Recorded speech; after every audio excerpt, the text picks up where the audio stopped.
With every single topic in the world, everything boils down to communication first and foremost. If you are lacking communication, that's when things can start to fall apart. You're a man living in the modern world in a time when men and manhood are not what they once were. You live life on your own terms. You're self-sufficient. You think for yourself and you march to the beat of your own drum. When life knocks you down, you get back up because in your gut, you know that's what men do. You're a badass and a warrior. And on the days when you forget, we are here to remind you who you really are. Welcome to Sovereign Man Podcast, where we aim to make men masculine again. I'm your man, Nikki Ballou, and we have a very special guest today. My namesake, Nikki Corbett. Welcome, Nikki. Thanks. Thanks so much for having me. I don't think I've ever been on a show with someone where we share a name. So this is cool. Me neither. So this is a first. We're name virgins. What can I say?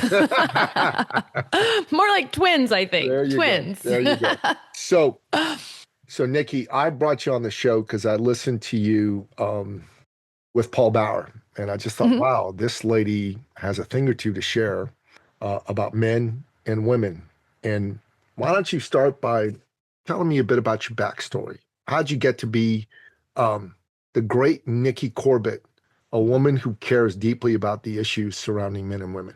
Yeah. So my name is Nikki, as we all know by now. I'm the host of the Scarlet Edit podcast. And I pretty much had got to a point where I reflected on my relationship history and I thought, what was the point of me going through all of these different relationships were it not to help other women, get to the same place that I am right now, which is very happy, very healthy, very secure, very clear in what it is that I want when I meet the right person. And so I decided to start the Scarlet Edit and talk about relationship topics that are happening everywhere, but that are often kept in the dark or talked about behind closed doors, even though they're so much more common than not. So on my show, we tackle the subjects of infidelity, divorce, dealing with narcissistic behavior, starting over, dealing with shame from past decisions. And it's been really, really fun. I've really grown the show beyond my wildest dreams. And there still is so much more to go there. But I think that it's, these topics are really important to discuss. And then, when you factor in the current dating environment as well, it leads to a lot of great discussions. So tell me, what made you interested in having a conversation with Paul Bauer? So funny enough, when I first started the Scarlet Edit, I had a show prior to that one. And I used Podmatch as my place to find, I would say 75% of my guests. That show was more about business, about starting over, but more about like major life change. So I had an abundance of guests that were ready, willing, and able to come on. When I switched the show to start talking about infidelity and all of these relationship topics, I had no idea what I was going to expect. And I also prefer to have the majority of my guests be women, because that's really the space that I'm growing in, the community that I'm growing. Now, right off the bat, when I put my new show on Podmatch, I got inundated with requests from men, a lot of relationship coaches and life coaches that help men with their relationships. And Paul was one of the first ones. So he and I had a quick call. We met one another and I really liked his energy and I liked what he was doing. So I had him as a guest on my show. He was the first male guest to come on the Scarlet Edit. And then, I don't know, a couple months later, he reached out to me because we followed each other on all of the socials. And he was like, hey, I see how hard you're working. Come on my show and let's chop it up. So we did. I like it. This show, we're 230 plus episodes in. I think you might be the fourth women on this particular show. Now I've got a business I'm honored. Yeah, you bet. But I really liked what you were saying when you were speaking to Paul. And my business podcast is close to 750 episodes. So I'm a veteran at this. I've been doing this for quite a while. Yeah. So infidelity. All right, let's talk about it. Yeah. What what is it that you think leads to infidelity? Oh my gosh, there are so many things. I mean, I think that, although I will say, I think with every single topic in the world, everything boils down to communication first and foremost. If you are lacking communication, that's when things can start to fall apart. And I think that, as individuals, as human beings, we all are out in the world and we're growing and we're evolving and we're changing. And often we are growing and changing at different rates than our partner is. Now, that doesn't always mean that you're set up for failure, but I think it does mean that you have to continue to communicate with one another as you're going down those paths because they're individual as they are together. Well, let's talk a bit about it. What has a man engage in infidelity? What has a woman engage in infidelity? What's different about that? Well, it's funny because I think that there are so many misconceptions about infidelity in general, right? Even though it happens all the time. I mean, there's so many, if you look at like that website, Ashley Madison, right? Sure. That website has like 90 million users worldwide. I mean, that's a Wow. lot of people, right? So that means that there Crazy. are a lot of people that are looking for something else outside of the relationship that they have. So I think that, people, but that all of that being said, I think that people who are not involved in infidelity, people who have never cheated on their husband or their wife, regardless of their level of happiness, I think that a lot of people really think that it just boils down to sex. And I can tell you that that is absolutely not true. There are so many people who are craving different things in their life. And a lot of times it's emotional. And a lot of times, it can be physical, but it can be in the form of like physical touch. There are people out there who are super touchy and they want hugs and they want back rubs and they want, a smack on the ass when somebody's walking by, when their partner's walking through the room and then their partner just evolves into a person that isn't like that. And so they're craving intimacy on all of these different levels, but they're not getting it. So it's so much more than sex. Sometimes it's friendship. Sometimes it's just somebody who you can have a good time with.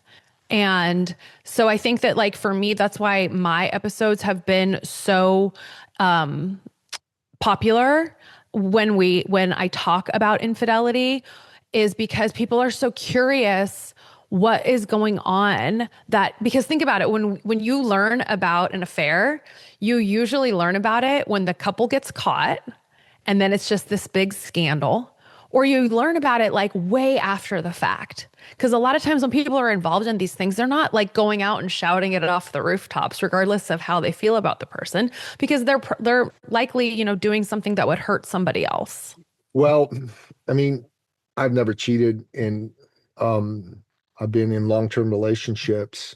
And during my long-term relationships, knock on wood, I don't think anybody's ever cheated during that process. But I remember being 21 years old, and I had my first serious girlfriend, and she was from Austria, and I'm from Canada, and she was going back home, not to come back. And I said, "Look, we should just break up. Yeah. I love you, but we're not going to be living in the same city." This was like 1988. you know. And I said to her, frankly, I don't think you're going to stay faithful. Anyways, you're going to, you're healthy, good looking young woman. And she slapped me. She got mad. How dare you? I love you and blah, blah, blah. And I want to stay together. And like, look, I was head over heels with her. So I said, okay, even though, my head was telling me this is not going to work. Yeah. Sure enough, a few months later, she stopped communicating with me. And I just had this vibe. Yeah, she slept with somebody else. I just knew it. I just knew it, man. And she sent me a letter and she said, yes, I did. I went back with an ex-boyfriend of mine and blah, blah, blah. And it was horrible for me. Oh, yeah. I got angry. I went to see her. We reconciled briefly, but then 6 months down the road, she met another guy. She ended up marrying this guy. So I guess, from that point of view, she met the guy she wanted to be with. But I remember I was mad. I remember thinking to myself, I should have just broken up with this bitch. You know what I mean? Um, I knew what I should have done. It was the right thing to do. And, and I just couldn't wrap my head around why she would do that. But then I started talking to my friends, and I got even more confused. And it's now years later, decades later, and there's a lot of men that talk about issues of infidelity. And one of the things they say is, well, you shouldn't have been too surprised with this girl. And I go, why not? He said, well, she had a high body count. Like, I don't know, she hadn't slept with like dozens of guys or anything like that, but she definitely slept with a few guys. And they said, well, there's this theory that for women, if they sleep with a lot of guys, it's harder for them to pair bond and stay faithful with a guy. While if she's only slept with one or two guys in her life, it's easier. And I'm like, is that true? I don't know. But these thoughts have come into my mind. Why, like as a man, I'm curious, why does a woman consider being unfaithful? And I can tell you from the point of view of a man, I've never been unfaithful, but I can tell you, speaking to my friends, mostly why they would want to be unfaithful is there's some guys who are just dogs and they just will sleep with anything that moves. And that's just a fact. There's guys that are like that. I don't know that there's as many women that are like that, that'll sleep with anything that moves, but there's a lot of guys that are like that. Yeah.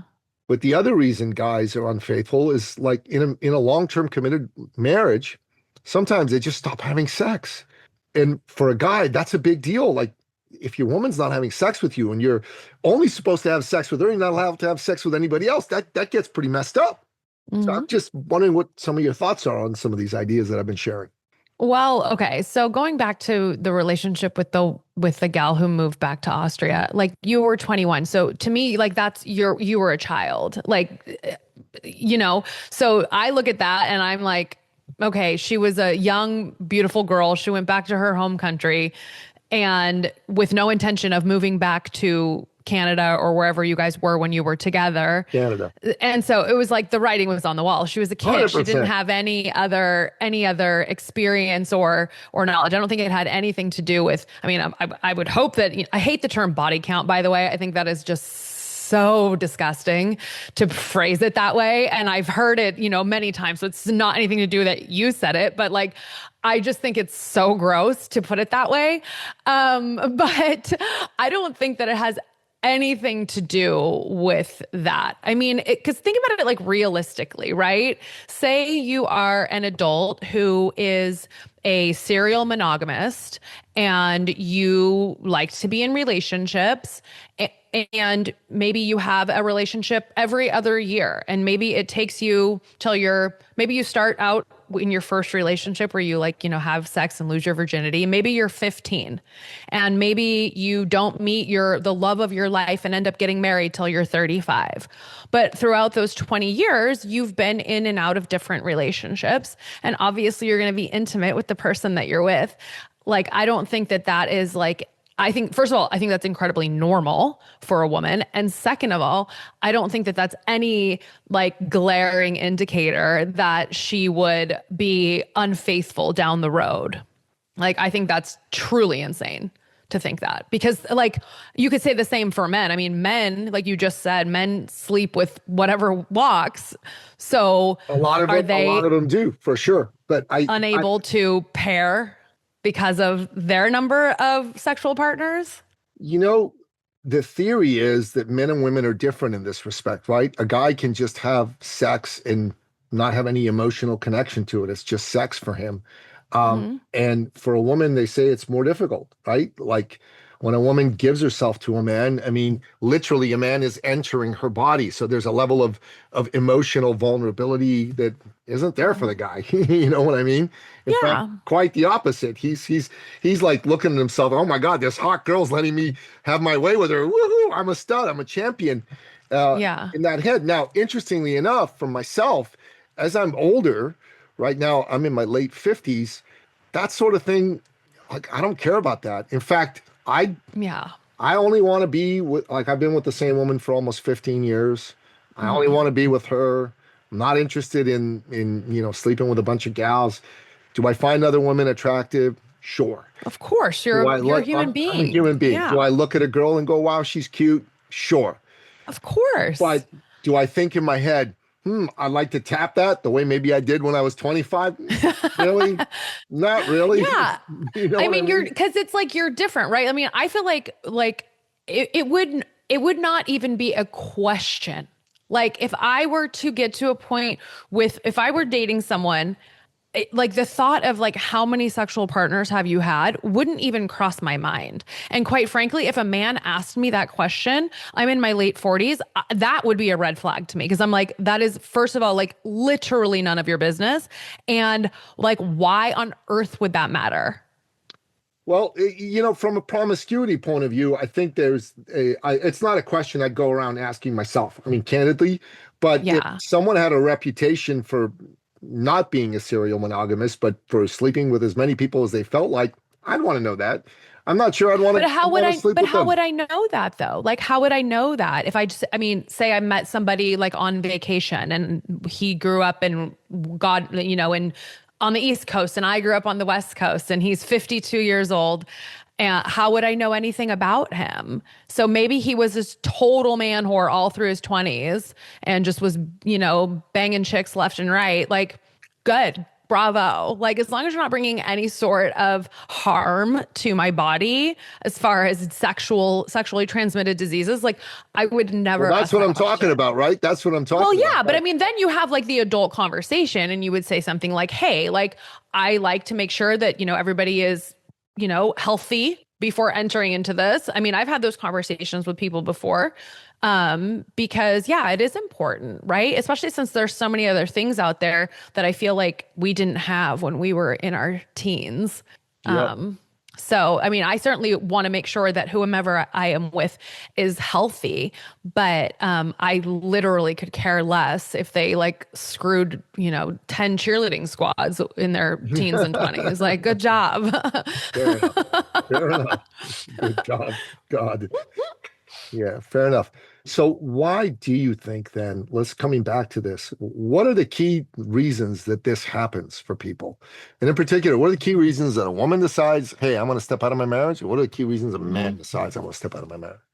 Gosh, I mean, there are so many reasons, but I think that it really boils down like, I really think that the reasons are often similar. Like, I don't always think that they're the same. I mean, sure, I do think that men are inherently more sexual, right? And what I mean by more sexual is that like there's more of like this primal urge for like a man. It's like you guys want to like hunt, kill, fish, provide, fuck. Like you want to do all of those Straight up. things, right? Straight up.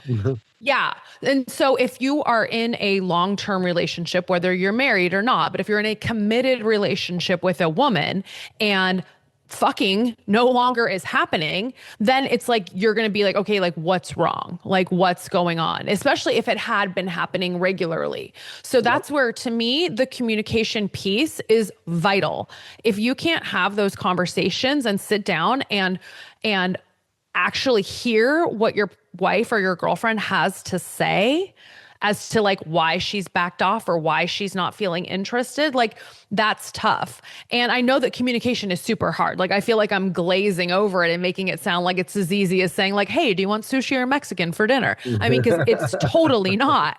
But I think that that's what's like super, super important because yeah, I mean, I think that men are more likely to go out and get their sexual needs fulfilled and then still be able to come home and like be a great, husband, boyfriend, partner, father, dad, whatever their other titles are.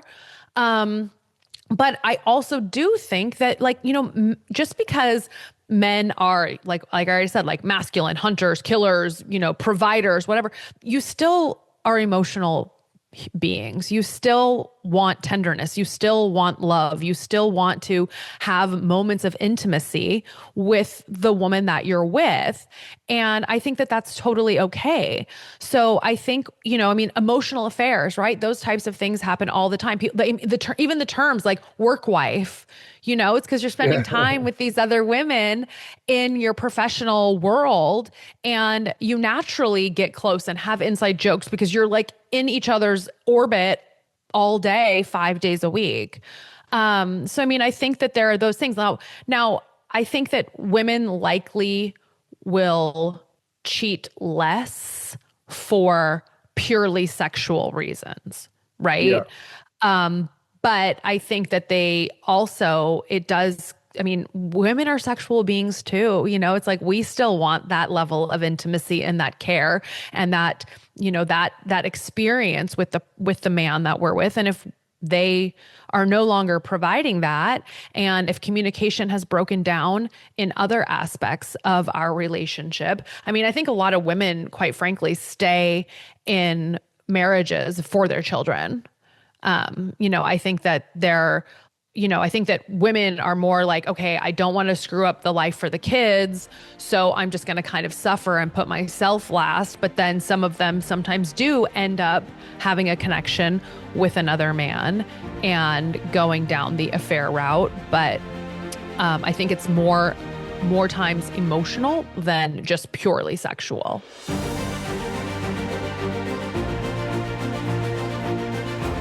Yeah, fair enough. What about women who are experiencing hormonal changes like menopause and just a loss of libido and that sort of thing?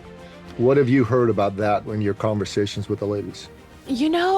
That's actually not a topic I've really dived that deep into. Oh, okay. I mean, I certainly know that there are changes that happen. I am just like, it's funny. I don't even like saying those words. I don't like saying perimenopause. I don't like saying menopause because for me, I'm just like, no, I'm going to just be fine. I take a lot of supplements. I take peptides. I will absolutely be on HRT. I mean, I want to do all of the things to have that be as easy as possible. And I think that that's the greatest thing about the time that we're in right now is that we do have access to so much like medical care where we can take advantage of to not have it be as brutal as I have heard from like when my mom and her friends were going through that. But I also think too, as a man, like if your wife is going through menopause and she's just like not feeling it, or if like things have changed in her body that make her no longer excited or no longer wet or no longer able to get there, like, again, if you're talking about it, it's like, okay, like we're going to work through this together. Like you don't just automatically go fuck somebody else because your wife went through menopause. And if you did, like, you're kind of a piece of shit. So, fair enough. What if your wife doesn't want to talk about it or do anything about it? Yeah. Because that's a thing too. That's a thing. Yeah. Too. That's a thing. Fuck, man. I don't know. Like, I mean, I'm certainly not the expert in this space because I'm not a man with a wife going through menopause who doesn't want to talk about it or do anything about it. But I think that would be really tough. I know lots of dudes like that. I know lots of dudes in exactly that space. And she feels bad too, but she doesn't want to talk about it for whatever reason. And she doesn't think she should have to do anything about it sometimes. It's just messed up. That is messed up. I mean, that's what's so tough about, about life and relationships and marriages. It's like, I don't know. I mean, I think about all of these people that I know in my life who have either like been married for a really long time and are happy, who have been married for a really long time and who are unhappy, people who have gotten divorced. And then, people like my parents who have been married for over 50 years and are like genuinely like still best friends, still totally in love. Like the couple that like you see and you're like, oh my God, like I hope that we're like that when we're their age. I mean, I don't know. I don't know what to do. I mean, I guess I don't know what to do. I think that would be tough. I mean, I certainly wouldn't advocate for like going out and like banging someone else, but I mean, like at some point there's got to be some sort of call or some sort of moment where it's like, okay, we either talk about this and work through it or like, what are we going to do? Or like, cause she can't be happy either. All these women that you say that you're. No, they're not happy. It's the number one cause of marriage breakdown after the age of 50. Wow. The number one cause of marriage breakdown is the wife has lost her libido completely and the dude doesn't know how to deal with it. I don't know. I mean, that would drive me crazy and I would want to fix it. I'm with you. I'm with you. Yeah. I mean, I would be like, no, I don't want this part of our relationship to dry up, It's, It's an interesting play on words that you just had there. Yeah, I know. I'm just like, that's funny. That's pretty funny. That's good. That's good. No, I mean, you shouldn't want to. I mean, I think the best part of being in a relationship with somebody you love is you get to sleep with them and only them, and they get to sleep Totally. with you and only you, and it's absolutely blissful. Well, that's what I Blissful. think too. I think that's what makes it so fun and exciting. And it's like, when you when you have have some fun before you like head out for the night and you're, at a bar or at a party and you like catch each other's eye across the room, like, haha, I know what we just did. Like, that's fun. It And if you is. don't have that level of intimacy, I'm sorry, you're friends. Yeah, you are. You are. That's all you are. And that's when the relationship ends up uh, dropping uh, Mm-hmm. into the ash bin of history The rather ash than, bin of history. yeah, rather than being a live, vibrant, living thing. You know, the best thing about being a man my age right now is like you, I do all the stuff to keep my energy sharp and vital. I work out, I eat whole foods and Mm-hmm. take some supplements and all of that. Um, so I feel 20 years younger than I actually am. I'm 58. Mm-hmm. I feel like 38. Yeah. But I'm smart like a 58-year-old, and that's good. That's Oh really my good. gosh, it totally is. Yeah. I know. I remember years ago, and it wasn't even that many years ago, maybe like 10 or 15 years ago, there was a woman from the UK on America's Got Talent. Her name was Susan Boyle, I remember and her, she just sure. went out and just absolutely blew their minds with Crushed it. her voice. She was my age when she auditioned for that show. Wow. And I was like, I'm sorry, what? Like, that's what 47-year-old women looked like in what that year? I was like, oh my God. There was a meme on Instagram, uh, uh, what a 50-year-old looked like in 1985. And there was a picture of Bea Arthur playing Maud, Right? like with the curly gray hair. And like, Mm-hmm. she looked like someone's mom. She didn't look attractive or Yeah. anything like that to me. Like, I wouldn't even think of her like as a woman. And then there was like a Yeah. meme, what a 50-year-old looks like in 2025. And there was this smoke show blonde bombshell. And I was like, Uh-huh. oh my God, that girl looks delicious. You know what I mean? Right? She looks Yeah. incredible. And that's the truth. Like, my lady is around my age and she's a smoke show. She's a total smoke Yeah. show. I look at her today, every time I see her, I want to rip her clothes off. Like every That's single time. awesome. Yeah, it's totally awesome. Um, but if this was 40 years ago, that's not where either one of us would be going. Well, do you Thinking. remember when we were kids and our parents were turning 40 and like all of the party decor said over the hill? It Yeah, was like, yeah, yeah, like what? yeah. Like my dad and my mom, when they were in their early 50s, like they looked old. Not like Mm-hmm. like old, but like they looked old. Mm-hmm. Me, I got gray in my hair, but I go to the gym 6 days a week. Yeah. Y- You know, I eat. I'm training to get my bodybuilding pro card when I turn 60. Oh, wow. Cool. Yeah, so I'm in good shape. Y- y- Yeah. You know, I did a competition last summer. I mean, summer of 24. I look good, man. I was cut. I was ripped. I, Mm-hmm. I look great. And Nice. Good for you. yeah, thanks. And that's what I want. I want Yeah. I want to be physiologically young Mm-hmm. until the end, you Yeah. know? Yeah. And Totally. I think that's my lady does too. That's one of the reasons we work as a couple. Mm-hmm. Because if she didn't, I wouldn't be with her. I mean, just quite Right. candidly, Yeah. I wouldn't be No, with I her. totally agree with that. It's like you want to have somebody that cares about the same things that you do, as especially as we get older, because you want to be able to spend time together and enjoy the same types of things. Yeah, 100%.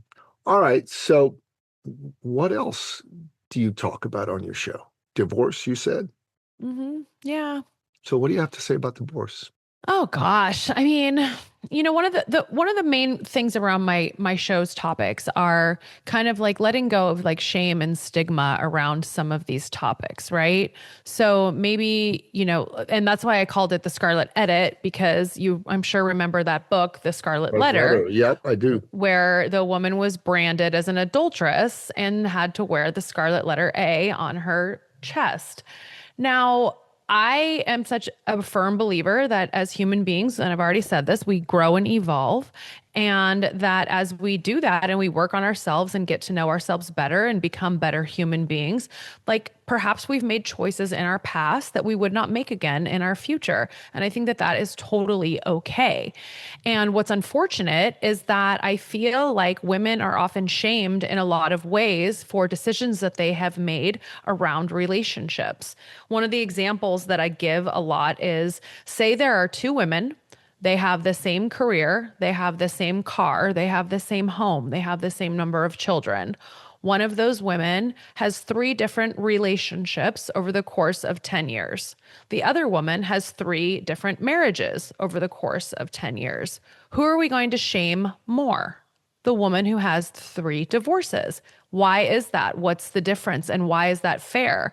Meanwhile, we have so many men out there who end up, getting married on their third, fourth, fifth wife. And it's like, oh, he's the marrying kind or whatever it may be. And it's not as shameful. So for me, I really think that helping women get on the other side and let go of the shame of their past decisions is really, really important, because we only get to be here one time. We only got this one life. So you better believe that I'm going to live the hell out of mine. And I want other women to feel the same way that I do.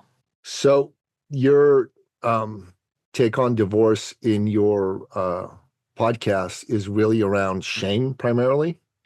It's not always about shame. It's just about the different, having the different discussions about divorces and about the relationship. We talk a lot about people's kind of story as far as their relationship went. So, I've had a guest on before who has had three divorces. And so we talked all about that. I've had guests on who have divorced narcissistic partners. And so we talked all about that. So it's just kind of making, sharing like these things that happen and these situations that women and obviously men are in together. And what did they do? How did they decide to leave? Like, what was the final straw? And what did they learn from it? And where are they now? And what are they doing with their life now? So what made you decide to get into this topic and the whole conversation of shame? Is there like an origin story around that, or? Well, yeah. So I was in a relationship. I've been married and divorced. After my marriage ended, I was in a relationship with a married man. And that was a huge relationship in my life. It was one of the most pivotal, one of the most important relationships I've ever had. But at the end of the day, we obviously aren't together, and it was such a large part of who I am today.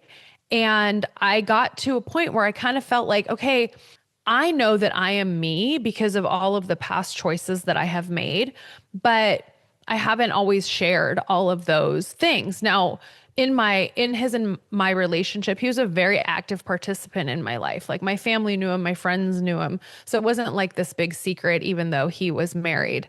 But that being said, it still wasn't something that I would just bring up in casual conversation as I was like just out and about in the world.